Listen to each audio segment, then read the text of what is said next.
Hər kəsə salam, vacib suallardan biridir. Bu haqda danışmaq istəyirəm. Deməli, gənclər, baxın, burada bizə sual verir ki, hansı görünüş rejimində dəyişikliklər aparmaq olar? Ümumiyyətcə, bizim cavabımız normal rejimdir. Bu A variantdır. PowerPoint-da susmaya görə normal halda olur, tamam mı? Bunu bildik. İndi gəlirik bunları xırdalamağa. Bunlar nədir, nə üçün istifadə olunur? Dedik nədir, normal susmaya görə görünüş rejimidir. Gəlirik slide sortera. Slide sorter ekranda kiçik eskizlər göstərir. Bir dənə burada yadda saxlayın ki, slide sorter rejimində bunların hamısını videoda yerləşdirəcəm. Slide sorterin hamısını görünüş rejimindən yerləşdirəcəm. Minimum 20% olur, maksimum 200% olur gənclər. Və bunu yadda saxlayın. Yalnız və yalnız slide sorter rejimindəki görünüş miqyas minimum 200, maksimum minimum 20, maksimum 200% olur. Daha sonra gəlin faizlərimizə nəzər yetirək. Məsələn, Word-da biz demişdik ki 10, 500, düzdürmü? Sonra demişdik ki Excel-da 10, 400.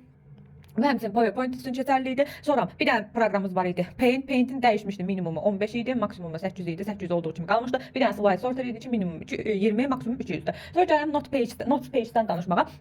Adından da göründüyü kimi notlar, yəni qeydlər götürməkdir. Slaydın aşağısında kiçik bir qeydlər eləyən bir yer açılır. Qeydləri yalnız özünüz orada eləyə bilərsiniz, özünüz görə bilərsiniz. Bu slaydı edəndə tamaşaçılar görmür o qeydləri. Və burada belə deyək də, redaktə etmək mümkün deyil. Gəlirik reading view, oxu rejimidir. Ümumiyyətlə slide show-la bəzən uşaqlar reading view-nu qarışdırmır uşaqlar. Niyə? Çünki bunların oxşasalar bir-birlərinə də, oxşasalar da bir-birlərinə, amma bunlar eyni deyillər. Reading view-da oxu rejimidir. Sağ və sol, belə deyək də, ümumi belə açılır pəncərə, açılır. Sağ və solu qara olur və bu tərəfləri qara olur və bunun başlıq və aşağı sətri, yəni başlıq sətri və aşağıda vəziyyət sətri aktiv olur.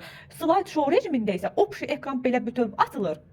Evci kino onu atmısan, böyük miqyaslaşdırmısan, baxırsan, Kurtlar Vadisi'ne baxırsan. Ya da Eşrefteçə baxırsan. Nəyə baxırsan, baxın. Hə, kinodur. Və yadda saxlayın ki, bununla bağlı bir şey də qeyd edeyim, üzr istəyirəm. Hə, slide show rejimində Ctrl P nəyi aktiv edir? Qələmi aktiv edir. Ctrl P qələmi aktiv edir. Bir də Ctrl plus mouse'un sol düyməsi isə lazer şüasını aktivləşdirir. Bu bizim bu sualımızın izahı. Deməli nə oldu? Normal rejim oldu. Burada redaktör prosesi gedə bilər. Slide sorter. Burada kiçik eskizlərdir.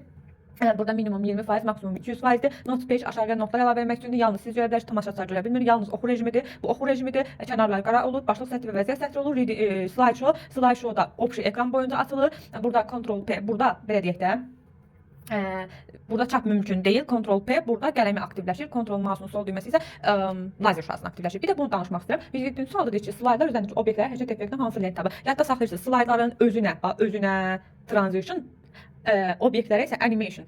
Slaydın üzərindəki obyektlərə animation lent tabından animasiya verirsiniz, hərəkət effekti verirsiniz. Slaydın özünə isə transitiondan. Belə.